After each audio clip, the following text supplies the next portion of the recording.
All right, welcome to FusionPit Presents. I'm Alec. I'm Charlie. And I'm Jordan. And I'm Adrian. And Adrian is joining us to talk about a country album since he is our country specialist. And this week we are talking about the Brief History of Local Releases, Part 7.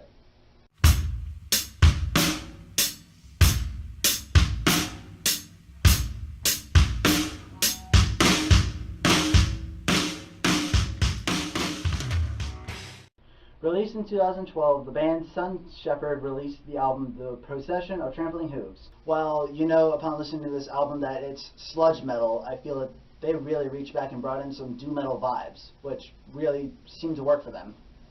Now, about the mixing of this album, I feel that while they were mixing it, they got it so that the drums were punchy, you could hear everything, the guitars were crystal clear, everything just seemed to go extremely well for them. Now, this band not being really local, being from Australia, Marion Sun is in this band, so if you know Marion, then hopefully you'll give this band a listen to.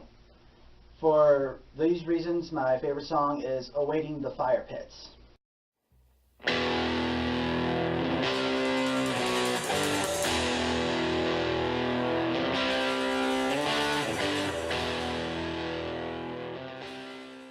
Aces Over Jacks came out with a self-titled album in 2013. Aces Over Jacks, they're a rockabilly group that obviously has their own spin in this music industry. They use a stand-up bass, which I think is pretty different and unique. I haven't seen that at all in any style of music, but they definitely pull it. The stand-up bass, it gives them a different sound to it that you can hear every time when the bass player slaps the bass. You can hear like a certain sound to it, and not only with the bass player, they also have a drummer. Their drum set isn't a full normal standard drum set. They have a 5-gallon bucket for a tom, which also helps give them a different sound, because you have the slapping and the different sound that you get from the bass, but you also get it from the drum set too, because you don't have a normal sounding drum set because of the 5-gallon bucket. And their vocalist, he himself, not only does the music have the old school kind of feel, his vocals really sound something like out of the 50s, 60s kind of era. I honestly like the fact that they aren't really professionally recorded. They recorded in their garage where they practice, and the quality on it sounds pretty damn good. I do have to say the song Go Away really stood out to me in this album of theirs, because it has a old school horror Halloween movie kind of sound to it. Then it picks up a little, and then it gets back right into that creepy, eerie kind of music.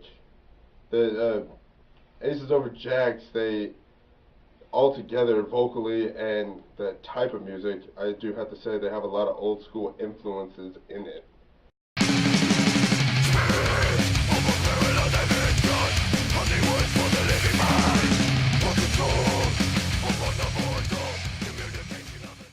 Decayed Existence, we have talked about before in the past, that this band needs little to no introduction whatsoever. Released Decompositions Part 1. Now, I really feel like listening to this album by yourself or with friends, this band reached back into the past, brought back this killer classic death metal, but they threw their own twist in with it, which, in my opinion, really helped this band stand out. Now, the song that I really want to focus on, called Poetry of the Dead, seems to add just the slightest touch of symphonic metal, which I'm a really big fan of. I'm not really sure what it is about that particular mix, but to me it helped that song stand out above all others. Now, the mixing on this album, the drums, the toms, the snare, the bass, you hear this kick, this thumping in your chest, and the guitar you can tell with these guys, they really went all out into recording this, getting everything down to a T.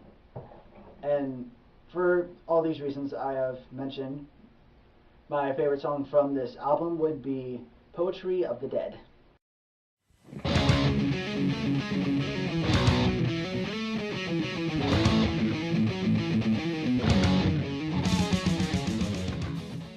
Uprising is from the Lemoore, Hanford, Kings County area, and although they might not be local, they're a very well put together, independent, melodic death metal band. Now, before their former vocalist departed, he sent me 3 of their demo tracks. And within this demo, we get a lot of thick, heavy guitars with a lot of melody and harmony at the forefront of the writing. And that's what really mostly stuck out to me. And with the first song in this demo, we get Obliteration Nigh, which is an experimental track for them, as it's the first song to really showcase cleanly sung vocals mixed in with their low growls and their higher range screams. And also, they tend to harmonize their screams almost with the guttural lows and the retched highs. It feels very dissonant and very almost evil and brooding. It's hard to put into words, but it's done very well. They might not be, as a whole, the most technical band within their genre, but I feel that with their leads, their soloing, the melodies, and the harmonies, as well as not even just Obliteration Nigh having a catchy chorus, a lot of their songs do feature really catchy choruses, even though it is still very visceral and heavy. My favorite song off of this demo has to be Shores of War.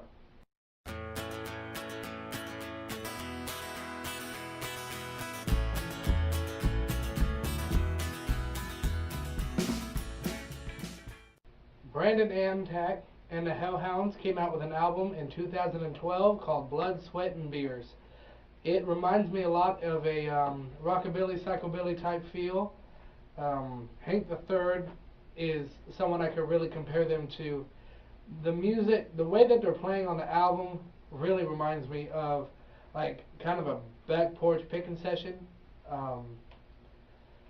The only thing that me personally that I would have changed is mix the vocals a little bit higher so you can get the clarity of every lyric and every intention behind what he's singing.